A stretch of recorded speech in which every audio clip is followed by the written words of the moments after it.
का क्या रुख है और वो अपनी विजय के बारे में क्या सोच रही हैं। मैडम नमस्कार, एडी न्यूज़ में आपका हार्दिक स्वागत है। कैसा लग रहा है आपका दोबारा यहाँ पर प्रत्याशी बनाया जाना। सर्वप्रथम मैं अपने शीर्ष नेतृत्व को बहुत बहुत धन्यवाद देती हूँ, आभार प्रकट करती हूँ जो मुझे दोबारा प्रत्याशी के रूप में लालगंज विधानसभा में भेजे। और जो आपने कहा हम घूम रहे हैं तो कैसा लग रहा है, तो उसके बारे में मुझे ये कहना है कि हम जहाँ जहाँ भी जा रहे हैं सबके स्वर एक ही है कि जो हमारे प्रधानमंत्री मोदी जी और जो हमारे मुख्यमंत्री योगी जी ने जो कार्य किया है बिना किसी भेदभाव के, उसकी जन जन में चर्चा है। और वही हम लोगों का जो भारतीय जनता पार्टी का स्लोगन होता है कि सबका साथ सबका विकास, उसी को लेकर हम लोग चल रहे हैं। और मैं पूर्ण रूप से कह सकती हूँ कि ये हम लोग विजय की तरफ। मैं थोड़ा सा आपकी पार्टी से इधर बात करना चाहूँगा कि आपका जो यहाँ का लालगंज का सांसद और विधायक दोनों बसपा के पति पत्नी रह चुके हैं, उनके विकास कार्य के बारे में आज क्या आंकती हैं आप, कहाँ तक पाती हैं कि आपका विकास कार्य उन्होंने किया है कि नहीं किया है, और उसके समकक्ष अगर जनता आपको रखेगी तो क्या करना चाहेंगे। सबसे पहली बात, मेरी पार्टी का ये उद्देश्य होता है कि मैं किसी के कार्यों का मूल्यांकन न करूं, वो क्या करते हैं क्या न करते हैं उसका फैसला हमारी जनता लेगी। लेकिन हम लोग जो भी कार्य करते हैं वो शीर्ष नेतृत्व के आदेश के द्वारा, जैसा कि आप देख रहे हैं कि भारतीय जनता पार्टी में माननीय प्रधानमंत्री जी ने जो यहाँ पे इस वाले बजट में रेलवे लाइन को पास किया है, बनारस से लेके आजमगढ़ होते हुए गोरखपुर, ये बहुत बड़ा सौगात दिया। ये सौगात इसलिए भी मैं कहूँगी क्योंकि यहाँ पे अधिकतर जो हमारे पूर्वोत्तर की जो पार्टियाँ रहती थी वो बहुत भेदभाव करती थी हमारे जिले को। लेकिन चाहे हमारे आजमगढ़ में जनप्रतिनिधित्व लोगों का कम जरूर रहा है, लेकिन विकास के मामले में कहीं कम नहीं रहा। हमारे साथ में हैं केडी राम जी, जो कि थोड़े दिन पहले तक ये चर्चा थी कि पिछड़े वर्ग से आते हैं और इन्हीं को टिकट दिया जाएगा, और अचानक जो है मैडम को टिकट दिया गया। और चुनाव से पहले ही मैडम की एक उपलब्धि आप सामने देख रहे हैं, सुन रहे हैं कि इन्होंने रेलवे लाइन का काम जो करवा दिया है, उससे इनकी दावेदारी और ज़्यादा मजबूत हो गई। तो केडी राम जी, आपको अगर टिकट नहीं दिया बीजेपी ने तो आपको कैसा महसूस हो रहा है। नहीं, मुझे बहुत खुशी है कि टिकट आपको मिला है। अब निश्चित है कि आपका पद कद ओहदा सब ऊपर रहा है हमसे, तो उसके लिए सही हकदार यही नहीं है। मैं चाहूँगा कि सब लोग मिल करके यहाँ कमल का फूल खिलावें, हमारे माननीय सांसद जी को यहाँ का विधायक बनावें और यहाँ का मंत्री बने, मंत्री बनकर के यहाँ का विकास करें। और रही बात दूसरों की, आप कह रहे हैं कि वो लोगों ने क्या किया, यहाँ के सांसद, यहाँ के जो विधायक है, जो सांसद दूसरी पार्टी के लोग हैं, तो हम इतने कहेंगे कि अंधकार को क्या धिक्कारे, अच्छा हो हमें एक फूल खिलाएं। ठीक है,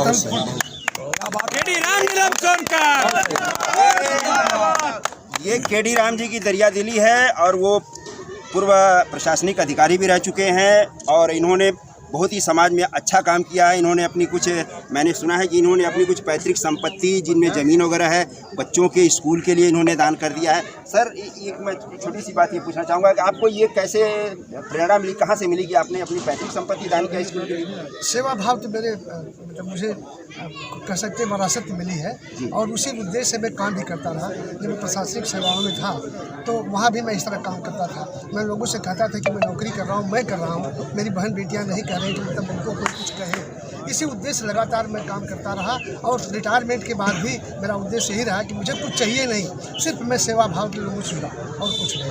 और मैं कहना चाहूँ कि निकल पड़ा हूँ अपना सीना ताने, निकल पड़ा हूँ बीच सड़क पर अपना सीना ताने, कहाँ है जाना किधर है जाना, यह ऊपर वाला है। क्या बात है। योगी मोदी जिंदाबाद। हमारे सामने आजमगढ़ जिले के दो इस समय ब्लॉक प्रमुख उपस्थित हैं, और इन्होंने जो है एक कम उम्र में जो राजनीतिक करियर की शुरुआत किया है, और अपने काम से लोगों को, जनता के बीच में इन्होंने अपने क्षेत्र में जो पहचान बनाई है उसके बारे में हम जानते हैं। पहले अनुराग भाई सोनू जी के हम बारे में जानते हैं कि अनुराग जी, आप ज़मीनी स्तर के जुड़े हुए हैं और नौजवान हैं, भाग दौड़ कर रहे हैं। मैडम के प्रति आपकी क्या भावना है और कैसा लग रहा है इनके आगे पीछे जब लोगों को देखते हैं तो कैसा लगता है। नमस्कार, अनुराग सिंह सोनू, पलना ब्लॉक प्रमुख, जैसा आपने परिचय दिया। मैडम की बात नहीं, ये एक प्रत्याशी और सिपाही योगी जी ने और मोदी जी ने भेजा है, और हम सब छोटे इतने से कार्यकर्ता से लेके बड़ा कार्यकर्ता भाजपा में एक ही मान रखता है कि हमारा राष्ट्र हित, देश हित के लिए जो कार्य हो हम वही करें। तो मैडम को लाने के संग संग मातृशक्ति का जो सम्मान किया गया है लालगंज की सीट से, मुझे उम्मीद है कि युवा हों, मातृशक्तियाँ हों, बहन हों, भाई हो, युवा हो, यहाँ युवाओं की तादाद भी बहुत ज़्यादा थी और मातृशक्ति की यही भाजपा की मूल कमाई होगी कि सबके लिए काम किया है तो सबसे वोट मांगने आ जाए हैं। और आज के बाद 7 मार्च के जो वोट पड़ने वाला है, विरोधियों का यहाँ से डब्बा गोल हो जाएगा। पति पत्नी का प्रश्न जो आपने हमसे नहीं किया, लेकिन उसके विषय में चूंकि मैं मूल यहाँ से निवासी, मुझे जनता ने बहुत सारी शिकायत इस बात पर किया है कि हमारे सांसद और विधायक दोनों एक ही पार्टी से हैं और वो बसपा से हैं। पति पत्नी होते हुए उन्होंने क्षेत्र का कोई विकास नहीं किया है। इसलिए मैं आप सबसे पूछना चाहता हूँ कि आपकी पार्टी अगर जीत के आती है तो क्या करेंगे आप? हमारी पार्टी को बहुत कुछ परिचय देने का 5 साल हम काम करके आए हैं, तो उसकी आवश्यकता नहीं है। जनता का विश्वास और जो कार्य हो रहे हैं उसमें कहीं बारीकी भर अगर 2-4 घर किसी योजना के तहत बाकी या छूटे रह गए, हमारा मूल उद्देश्य ये है कि सर्वव्यापी सबका, जिसका छूटा हुआ है, जिसका अकाउंट गलत हुआ, जैसा कि मेरी बड़ी बहन नीलम सोनकर जी ने भी चर्चा की, बहुत बड़ी बात नहीं है, ईमानदारी से काम करना है, जिसका हक है उसको मिल जाए, यही इस सरकार का काम रहेगा। आगे भी भाई आप भी अपने क्षेत्र की जनता के प्रति आपकी जो जिम्मेदारी है वो भी आप निभा रहे हैं, पर यहाँ अचानक आपका आना है, ये क्या दर्शाता है? आप उतने दूर से आए हैं, भाजपा के कार्यकर्ता के रूप में आए हैं, मैडम का प्रचार करने के लिए आए हैं, एक अचानक ब्लॉक प्रमुख आ जाता है एक जनसभा में, इसका क्या मतलब निकाला? रिश्तेदारी में कार्यकर्ता मार्टिनगंज ब्लॉक जो थोड़ा सा हमारा पिछड़ा हुआ ब्लॉक है, मैं वहाँ से चुना गया। वहाँ चुनौतियाँ अलग तरीके के हैं, 2-2 बाहुबलियों का वहाँ अटक रहता था। कभी इनके व्यक्ति जीतते थे, कभी उनके व्यक्ति जीतते थे। लेकिन मैं आज सार्वजनिक रूप से ये आपको बताना चाहूँगा कि आपके आशीर्वाद से मैं वहाँ कमल खिलाने का काम किया। सामान्य परिवार से होकर सिर्फ आपके आशीर्वाद से उनके आतंक को ख़त्म करके मैंने कमल खिलाए और आज वही ऋण चुकाने के लिए यहाँ अपने रिश्तेदारों से, अपने लोगों के बीच में निवेदन करने आया हूँ कि यहाँ भी कमल खिले। और आप चूँकि सांसद रह के आपने क्षेत्र के विकास में, चूँकि साथ रह के तब भी देखा था, दिन रात आप सोचा करते। आपके बगल में पलना धाम है, आपने वहाँ 2 करोड़ रुपया पर्यटन मंत्रालय से लाने का काम किया। अपनी लोकसभा में 5 पर्यटन स्थलों पर, पलना धाम, अवंतिकापुरी, चंद्रमा ऋषि, आवक, 5 धाम पे आपने 10 करोड़ रुपया लाया। काम भी सारे लगभग 80% से ऊपर पूरे हो चुके हैं। उस समय पर्यटन मंत्री आदरणीय महेश शर्मा जी आए थे, जिनका दुबासा धाम पे आपने कार्यक्रम कराया था। बनारस से लेके आजमगढ़ तक ये 4 लेन आपके सामने है। बनारस से दोहरी घाट होते हुए रेलवे लाइन के लिए आपने संसद में कितनी बार आवाज़ उठाई, आज उसका सर्वे तक हो चुका है। काम भी मुझे लगता है कि जल्द ही चालू हो जाएगा। वो सब आपके सामने है सर। तो मैं चाहता हूं कि जो भी आपका लालगंज को विकास करने का जो सपना, चूँकि 5 साल समय सीखने में, हम लोग भी प्रमुख निर्वाचित हुए, आज 8 महीना हो गया, सीखने में गुजर जाता है। तो 5 साल में 2.5 साल तो सपा की गवर्नमेंट रही, 2 साल लगभग आपको काम करने को मिला। एक महिला होते हुए आप जिस तरह से पारिवारिक जिम्मेदारियों को निभाते हुए सामाजिक और राजनीतिक दायित्वों को पूरा किया, उससे मैं आपसे बहुत प्रभावित रहा। और हम अपने सभी भाई बंधुओं से ये अपील करेंगे कि आप लोग इनको जिता के सदन भेजें। जो भी लालगंज के विकास का सपना आपसे अधूरा रह गया, मुझे पूरी उम्मीद है आने वाले 5 सालों में आप बहुत धन्यवाद। ये देखिए, ये विधानसभा लालगंज है और यहाँ का लहुआ गांव जो है वो 22 और 23 गांव के मिला करके एक लहुआ कला गांव बनता है। लहुआ खुर्द और तमाम है ऐसे। हमारा जहाँ तक आकलन है कि ये जनता यहाँ की जो है बहुत ही सोच समझ करके वोटिंग करती है।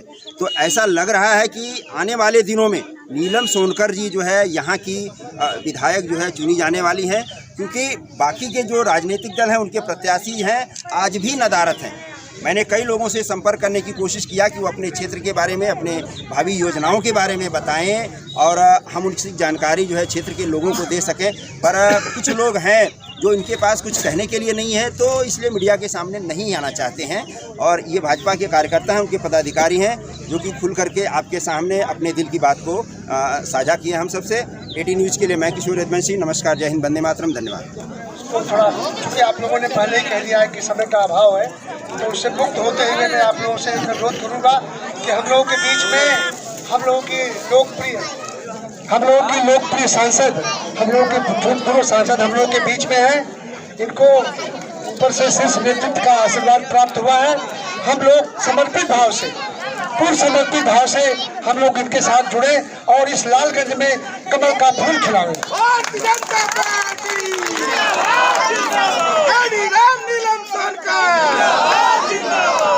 हमें यही कल ही हमें अपने प्रदेश के नेतृत्व को एक कुर्सी प्रदान करनी है, एक ऊंचाई प्रदान करनी है। और जब हमारा शीर्ष नेतृत्व मजबूत होगा तो बहुत सारी दिक्कतें हम लोगों के सामने हैं, बहुत सारी कठिनाइयाँ हमारे देश के सामने हैं, हमारे प्रदेश के सामने हैं। इन दोनों आप लोग टीवी में देख रहे होंगे वो सब जो कठिनाइयाँ हैं। अगर हमारे मुख्यमंत्री पुनः मुख्यमंत्री होते हैं तो निश्चित है कि वो सब समस्याएं समाप्त हो जाएंगी। इसके लिए मैं आप सब लोगों से अनुरोध करूंगा कि हमें और बहुत कुछ नहीं करना है, तमाम चीज़ें कहने के लिए हैं। सिर्फ एक चीज़ हमें करना है कि हमारा जो बूथ है वही हमारा बूथ सबसे बड़ा मजबूत। अगर हमारा बूथ मजबूत होगा तो निश्चित है कि हमारा यहाँ हमारे लालगंज का कमल तो खिलेगा ही, पूरे प्रदेश का कमल खिलेगा और हमारे मुख्यमंत्री पुनः मुख्यमंत्री होंगे और देश की जितनी भी समस्याएं, प्रदेश जितनी समस्याएं सब समाप्त हो जाएंगी। तो हमें अपने बूथ को मजबूत करना है। हमारा बूथ मजबूत होगा तो निश्चित है कि हमारे जो लोकप्रिय सांसद जिन्होंने बताया कि इनका क्या क्या योगदान रहा है, सबसे बड़ा योगदान तो इनका रहा है 6 लेन का, जो 6 लेन है। इसके बाद देखिए हम सब लोग जानते हैं ये चीज़ें बहुत मतलब स्पष्ट हो गई हैं कि हमारे वाराणसी से आजमगढ़ जो गोरखपुर में जो ये रेलवे ट्रैक जा रहा है, उस रेलवे ट्रैक की देन भी आप ही की है। इस तरह से दुर्वासा में जो इन्होंने कार्य कराया है, इनका तो भाई जब सांसद रही हैं, सांसद होने के समय में इन्होंने बहुत सा काम कराया, चारों कॉन्स्टिट्यूंसी में काम कराया है। एक बार आप लोगों से मैं अनुरोध करूंगा कि हमारे लोकप्रिय सांसद को आप सब एक मौका और दीजिए, मौका दे करके लालगंज में कमी खिलाई। इन्हीं शब्दों के साथ चूंकि समय का अभाव है, आप सब लोग मैं प्रणाम करते हुए अपनी बाड़ी को विराम देता हूँ।